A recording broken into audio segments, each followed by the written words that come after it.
क्यों बुलाया भाई? तो मैं जा रहा हूँ ना। धर्म के प्रचारक हैं तो आपको डरने की आवश्यकता क्या है?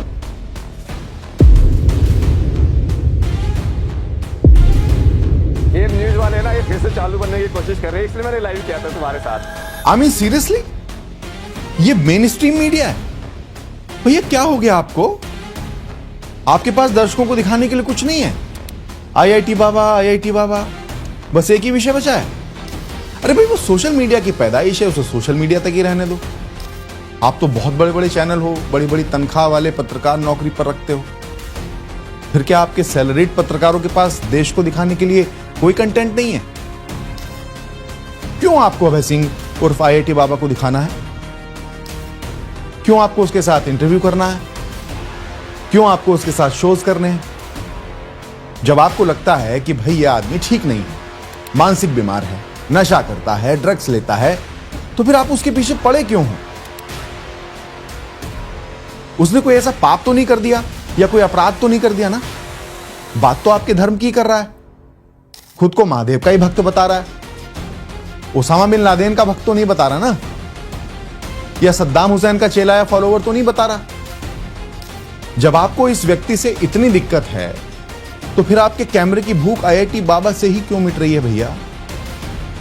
दोस्तों, आपको एक बात पता ही होगी कि एक टीवी न्यूज चैनल पर अभय सिंह उर्फ आईआईटी बाबा को बुलाया जाता है, उनसे ढेर सारे सवाल किए जाते हैं। दो एंकर एक साथ अभय सिंह से सवाल पूछते हैं, उनकी निजी जिंदगी से लेकर उनके आध्यात्मिक ज्ञान पर यह सब कुछ चर्चा चलती है। सब कुछ ठीक चल रहा था, लेकिन टीवी न्यूज चैनल की टीआरपी की भूख इतने से ही नहीं मिटती। वो अपने इस शो को और मिर्च मसाला लगाकर दर्शकों के सामने परोसने की कोशिश करता है। भगवा वस्त्र पहने 2-3 लोगों को भी इस शो में दर्शक बनाकर बैठा लिया जाता है, जिनमें से शायद एक जोशी भी रहे होंगे। अब ये लोग अभय सिंह से उल्टे सीधे सवाल करने लगते हैं, उन्हें पाखंडी कहने लगते हैं, उन्हें ढोंगी कहने लगते हैं, उन्हें पाकिस्तान का एजेंट बोलने लगते हैं। या तो पाखंडी मान लीजिए और भाग जाइए, सिंपल सी बात है। किसका एजेंट हो बता तुम? किसका एजेंट हो? लेकिन क्या ये सब जरूरी था? इतना हंगामा करना, मारपीट पर उतर आना, क्या ये सब जरूरी था? क्या इस टीवी चैनल के पास कोई खबर नहीं बची? अच्छा, मैं एक सवाल पूछता हूं, टीवी चैनल ने जिन लोगों को धर्मगुरु कह के या संत कह के ऑडियंस में बैठाया था, कौन थे वो लोग? और क्या टीवी चैनल ने अभय सिंह को पहले से बताया था कि इस कार्यक्रम में वो कुछ और भगवाधारियों को भी बुलाने वाले हैं, जो एक के बाद एक उनसे सवाल पूछेंगे, बार बार अपनी कुंठाएं जाहिर करेंगे? कुंठाएं मैंने इसलिए कहा क्योंकि ये वही कुंठित तथाकथित संत या धर्मगुरु हैं जिन्हें कोई पूछता नहीं है, जिन्हें कोई जानता नहीं है। चलिए, मैं तथाकथित धर्मगुरुओं या संतों से ही सवाल पूछ लेता हूं, जिन्हें चैनल ने अभय सिंह को धोखा देकर अपने यहां बुलाया, कि अगर अभय सिंह ढोंगी है या पाखंडी है तो फिर उसे जूना अखाड़े के आचार्य महामंडलेश्वर ने मिलने के लिए क्यों बुलाया? भाई, जूना अखाड़े के आचार्य महामंडलेश्वर तो देश के बड़े धर्मगुरु है ना। अगर आईआईटी बाबा ढोंगी था या पाखंडी था तो फिर उसे जूना पीठाधीश्वर अवधेशानंद गिरी जी महाराज ने मिलने के लिए क्यों बुलाया? अगर आईआईटी बाबा फर्जी है या ढोंगी है तो बाघंबरी गद्दी और लेटे हनुमान जी के जो महंत हैं बलबीर गिरी, उन्होंने कुंभ में उसे शरण क्यों दी?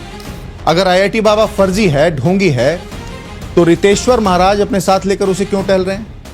सबसे बड़ा प्रश्न, अगर अभय सिंह फेक है तो फिर अभय सिंह की इतनी बड़ी फैन फॉलोइंग क्यों? जहां टीवी चैनल पर अपनी कुंठा निकाल रहे तथाकथित संतों को 100-150 लोग फॉलो करते हैं, वहीं अभय सिंह को लाखों लोग फॉलो कर रहे हैं।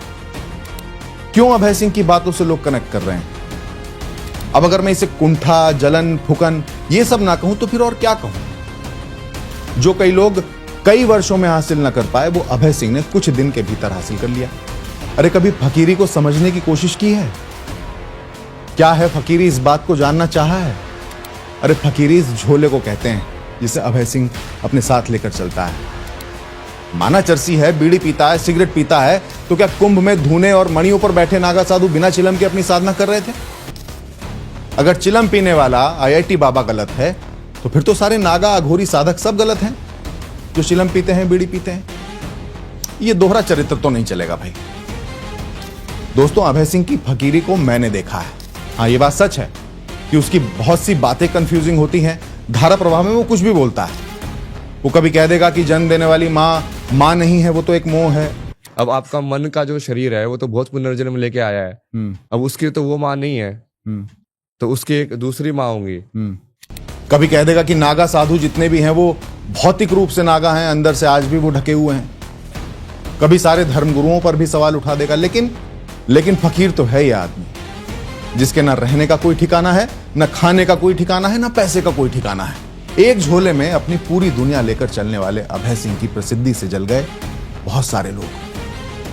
और मैं क्षमा मांगते हुए कहता हूं, जल गए हमारे धर्म के ही बहुत सारे बड़े बड़े धर्मगुरु, क्योंकि जो उनसे कई वर्षों में ना हुआ वो ये फकीर कुछ ही दिनों में कर गया, जो अब भी सोशल मीडिया पर ट्रेंड कर रहा है।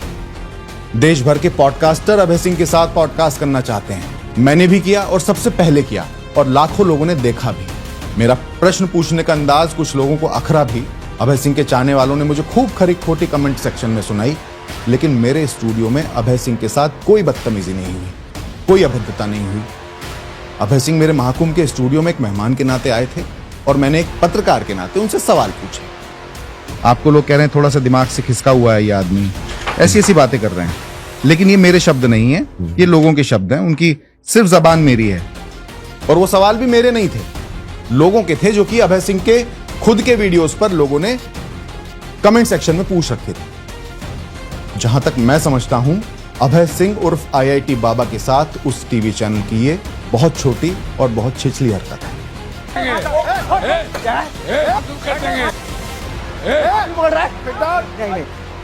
क्या बोल रहा? अच्छा चलिए एक बात बताइए, जब एक व्यक्ति ने आपको स्पष्ट रूप से यह कह दिया कि अगर आपने इन लोगों को यहां बुलाया है तो फिर मेरा क्या काम, मैं जा रहा हूं, तो फिर आपने उसे जाने क्यों नहीं दिया? आपने स्टूडियो का दरवाजा बंद कर दिया। भगवा पहने एक व्यक्ति उसे बार बार पाखंडी कह रहे हैं, पाकिस्तानी एजेंट कह रहे हैं। बहुत बड़ा ये पाखंडी है। किसका एजेंट हो बता तुम? और पाखंडी कहने वाला एक व्यक्ति उसका एक हाथ भी पकड़ रहा है, उसे रोकने की कोशिश भी कर रहा है। ऐसे में एक अकेला फकीर क्या करेगा भाई? लेकिन फिर भी अभय सिंह की शालीनता देखिए, वो बार बार खुद के साथ होती अभद्रता पर चुप रहा, शांत रहा, हंसता रहा, महादेव को याद करता रहा। और चैनल द्वारा जिन्हें संत धर्मगुरु की संज्ञा दी जा रही थी, वो कैसे अभय सिंह के साथ पेश आ रहे हैं उसे भी देखिए आप।